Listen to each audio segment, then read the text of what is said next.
All right, let's check in on this. So Enrique plans a diet for his dog, River, and River consumes between 510 and 540 calories per day. Okay, that right there is giving us our two bounds on our inequalities. So we know 510 is the lower number, 540 is the bigger number.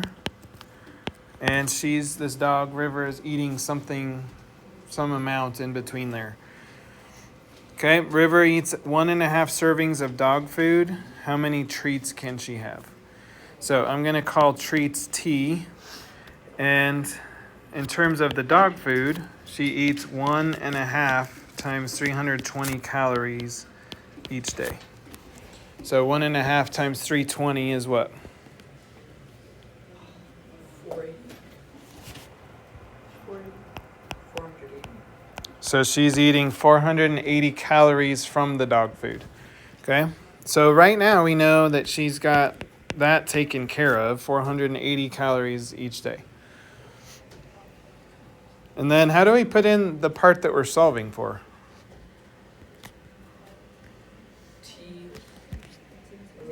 Yeah? Yeah, so plus 15 times T. In other words, every treat is 15 calories. So 15 times the number of treats T. All right. Definitely the hardest part of the problem. That part was to get it set up. How do we solve this?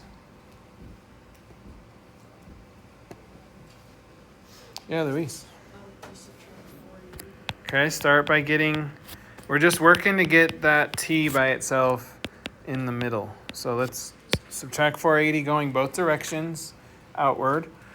And this will be 30. And this will be, what will that be, 60? Okay, now what? Oh, let me write the middle part here. 15T. Now what? Yeah, get T by itself. So we need to divide by 15. And we'll get 2 and 4. So in words, what does this tell us? What does this tell Enrique? That she can eat 2 to 4 treats a day. Perfect. Actually, I shouldn't say between 2 to 4 treats. Is this realistic? Yes. Yeah, I mean, sometimes dogs maybe they're too skinny or too not skinny, and so they need a diet restriction. Okay? So 2 to 4 treats per day. How'd you do on that? Give me a fist of 5 if this was a test question. How'd it go?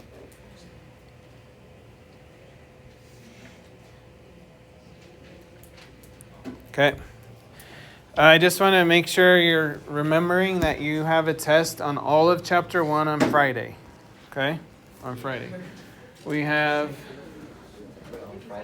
have an hour and 5 minutes. So you will have a test on solving equations with fractions, distributive property, all that stuff inside of an equation, solving and graphing linear inequalities, writing and solving. Like this was a writing and solving. You had to write your own equation. And then what we're going to talk about today is on there also. That's Friday. That will be worth double the quiz that we took.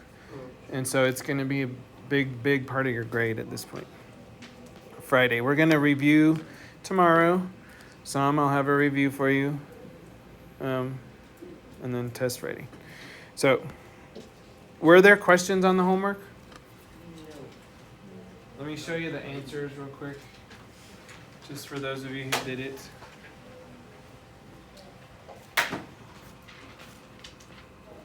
So number 30, at least 12 and at most 18 pencils. Okay, so more than 12, but not more than 18. 32.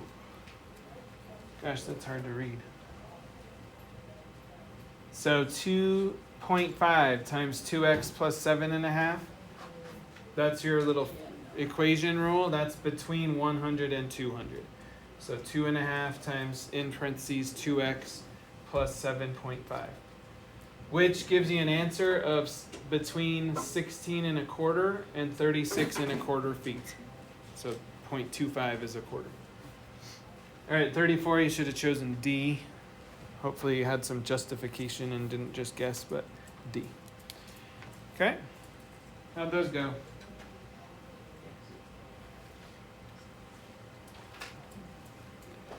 Okay. All right, grab your notes, please. We're going to talk about our last topic in Unit 1. And here's the name. Except we are not going to do inequalities, so let's scratch that off.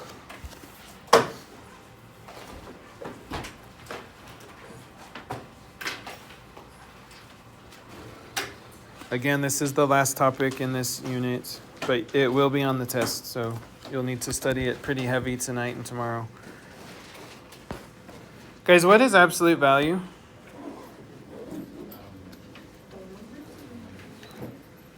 No, not whole numbers. We can take absolute value of fractions and decimals and all sorts of stuff. It can just be regarded as like just a straight number, not including the negative, if there is a negative. Okay, that's kind of how it looks when we deal with it, yes. So let's go start by defining that in your notes, just what absolute value means in general.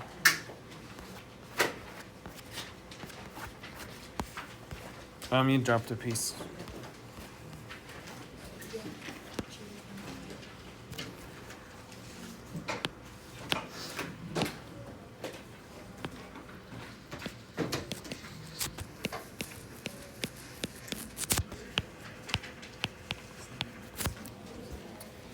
Okay, absolute value. Have you done this before? Like you've heard of it before, I think. Yeah. Okay. All right, so the symbol for it is two tall lines around whatever we're dealing with, okay? When you work with this, do make sure to write them pretty tall so it doesn't get mixed up with a 1, because that could really mess you up. The simple definition is just this. It's the distance from 0.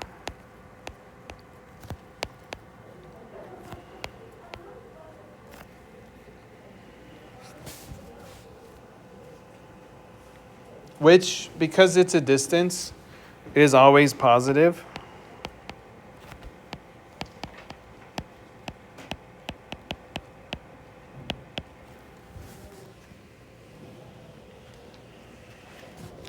So if I say, well, let's put this on here.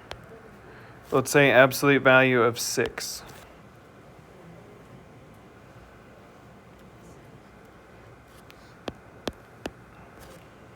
That's 6, right? How far is 6 from 0, I mean? 6. Okay. Well, if we have the absolute value of negative 6, how far is it from 0? 6. Also 6. So Jack kind of mentioned just take the number and ignore the sign. I want you to be a little bit careful with that, okay? Because you're going to see how we'll use this here in a second. Go ahead and sketch a little number line and put both of the 6's on there.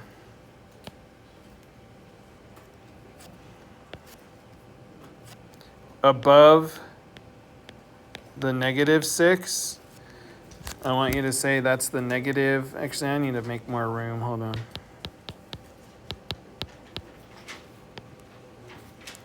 This is the negative, or I want you to think of this as the opposite case. And then this is the positive case. What we're going to have to do when we solve absolute value equations is break it into 2 separate cases and solve each separately. Because absolute value of 6, when the absolute value equals 6, it could be coming from both sides. Okay, that's what I mean. So let's take those 2 things that we just wrote and make it look like an equation. So put your absolute value this time around the x. And if we know that that absolute value of x equals 6, x could be 6 or negative 6 to solve that. In other words, if I stick 6 in there, the absolute value of 6 is 6. We just wrote that. If I stick negative 6 in there, the absolute value of that is also 6. So we have two values of x. Do you see that? That work? Okay. Let's make sure that's obvious.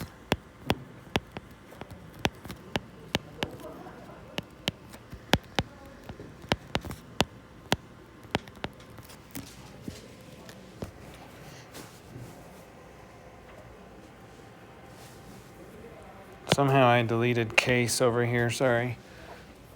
So positive case.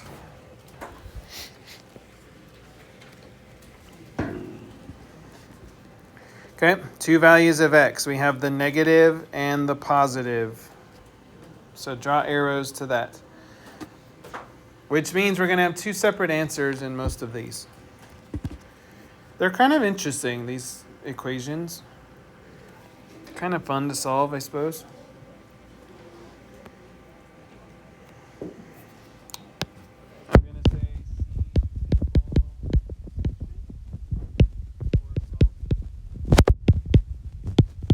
or you can write it right here if you have room. That's fine too.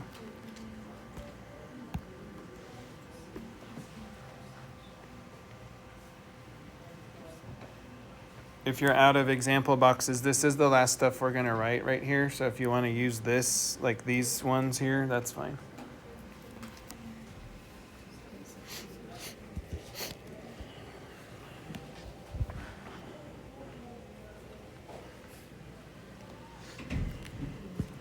So what does absolute value mean? Everybody? Distance from zero. And we can come at 0 from both sides. From the negative side and the positive side. Okay, so I'm going to go to the examples if we have room. Nope, I ran out of boxes too. So I'm just going to write it right here. If you want to do that, that's fine. Okay. If you have boxes left, go put it in there.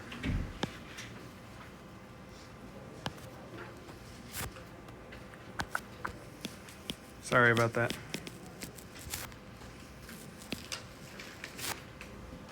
Okay. Solving, I'm going to put a title, solving absolute value equations.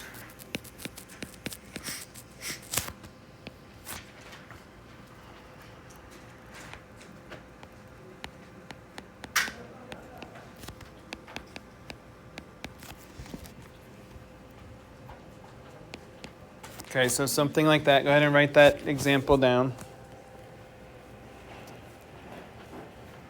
Guys, remember to take good notes. You get to use them on this test.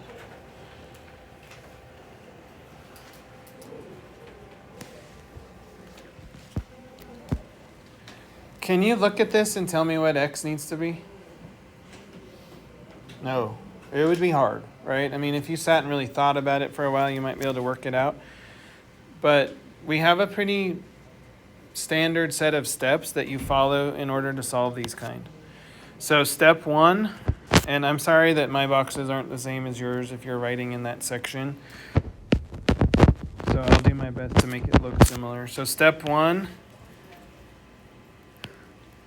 is get the absolute value by itself.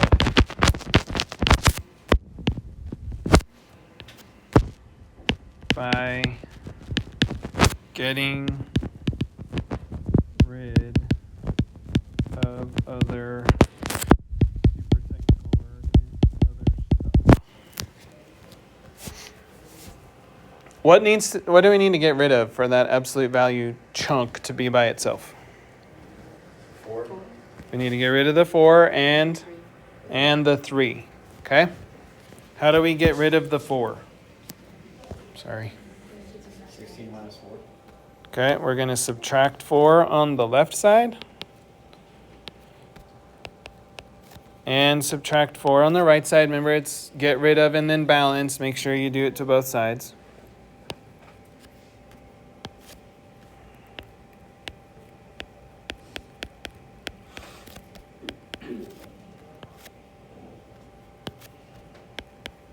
And we get 12. Okay, how do we get rid of the 3? Oh, I was hoping somebody would say that.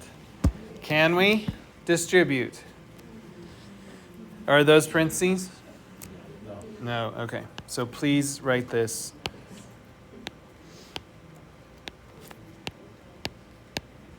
Do not distribute.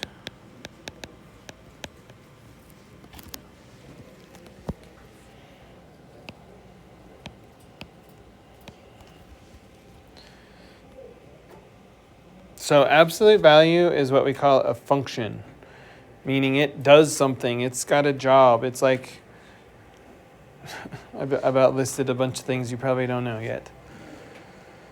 It's like the square root. You know that one, right?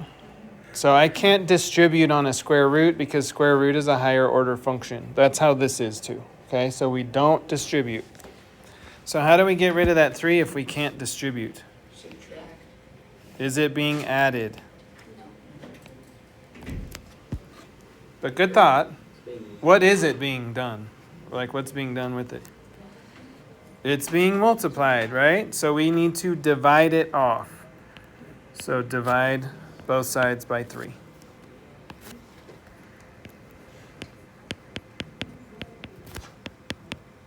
Okay.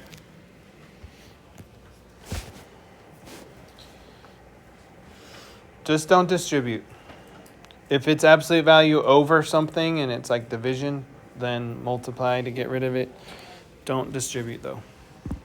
Okay, step 2. Here's the new step. So far, that's basically what we've done with all of our equation solving. But this is new. So go away. There we go.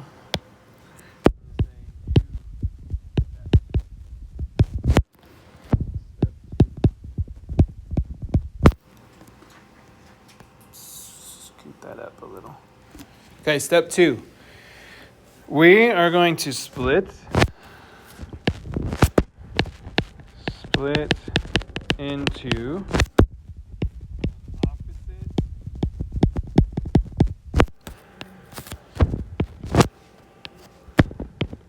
and regular, which is positive case. Now, I'm going to just write that and then I'll go show you, and I think it'll make more sense once we're done. Here's how I want you to, actually I'll wait till everybody gets caught up.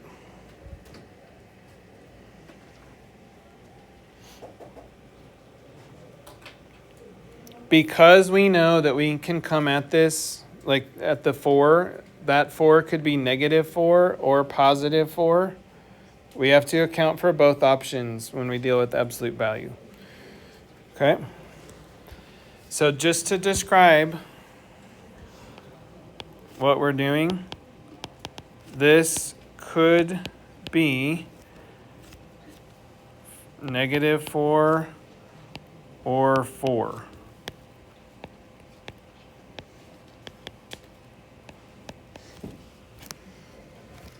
Okay? And still our absolute value would be 4, right? If what's inside is absolute value of negative 4, it's still 4. If it's absolute value of positive 4, it's 4. So we have to account for both. So here's what the split looks like. Here's how I want you to do this.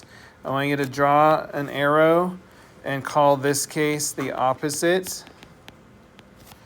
And then draw an arrow and call this the positive or normal case.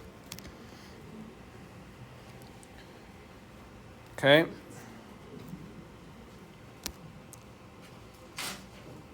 What do you need? Okay. Well, definitely stop me if you need to. Okay. We're going to drop the absolute value, which is nice, and set this equal to the opposite case, which is -4.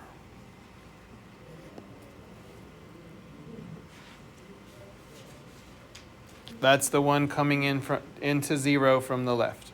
Everybody, we said absolute value is distance from 0.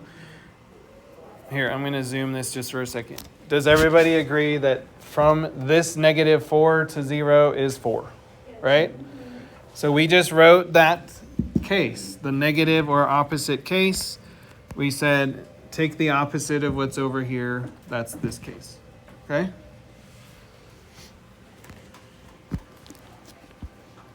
All right, let's set up the other one. The normal case, we just write everything the way it was. 2x minus 7 equals 4. Just write it the way it was with no absolute value. Okay, in fact, if you want, we can write some notes to explain this a little better. This side is the same,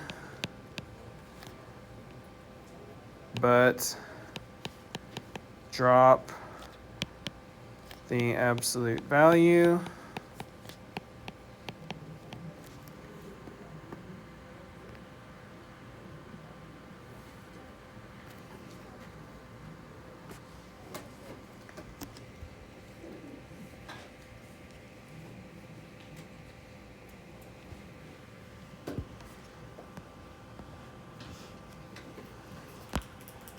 Okay, if you want a description over here, excuse me, this side.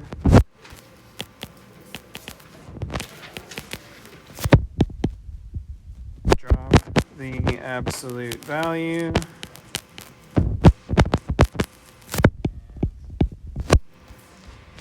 And take the opposite of the right side.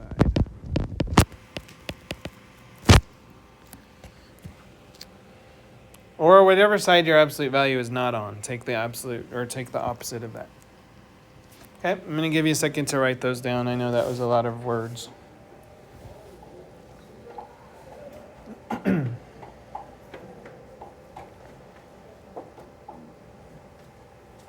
So we're just splitting it. Drop the absolute value. That's the best news because then you don't have to deal with it. If you note, the only thing we did that was different between these two is change the sign of the 4 in this case. Okay? It was +4. Now we made it opposite of that, which was -4. Okay? Now we just solve those little individual equations like normal, like as if that's what we were started, like that's what we started with. Okay? So step 3. Solve each equation as usual. So, how do we solve this left side?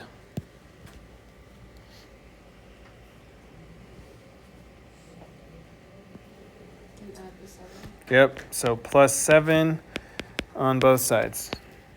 Okay, and then we get 2x equals 3. Now what?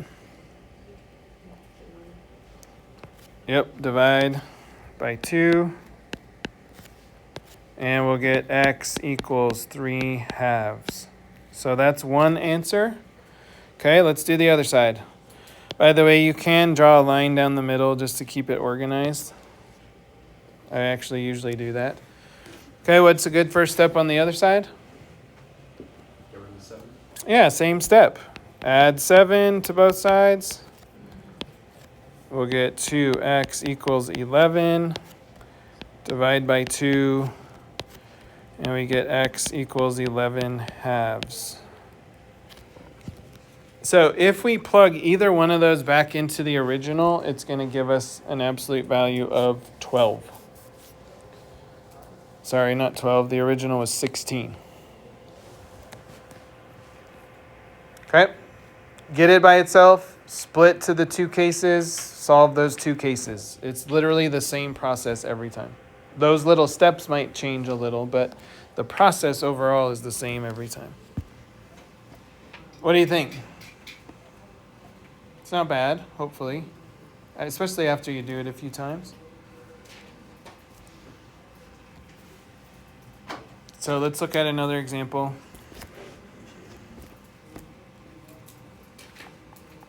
When everybody's ready. All right, looks like we are.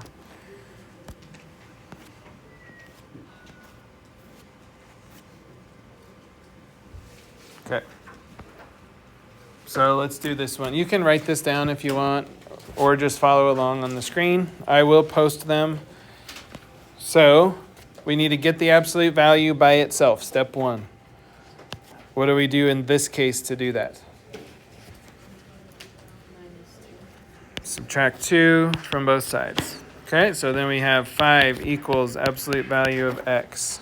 Okay, step 2, split into the 2 cases. So we have the opposite case and the normal case, or positive, if you want to think of it that way. Okay, the opposite case in this one looks like this: negative 5 equals x. Remember, drop the absolute value, set the other side equal to the opposite sign. Okay, the normal case is just regular old 5 equals x. That one is solved. So is the other one, technically. Okay? We didn't have to do any like dividing or anything from there. So if I plug in 5 or negative 5, that will make the whole thing equal 7. Questions on that one? Okay, let's do this one over here. The absolute value is already by itself. Do you see that? Okay, so we are ready to split this into 2 cases, the opposite and the normal. What does the opposite look like? Am I going to have room over there? Yeah, I think so. Opposites. Abby, tell us what the opposite would be. 2x minus 3 equals -1. Yep, 2x minus 3 equals -1. Take the opposite sign. And Jasmine, what does the normal side look like? 2x minus 3 is 1. Okay. Now we just solve these, so we need to add 3. And we'll get 2x equals 2. And then divide by 2. And we'll get x equals 1. Other side. And the steps are actually the same. We just get a different result, which is cool. Divide by 2.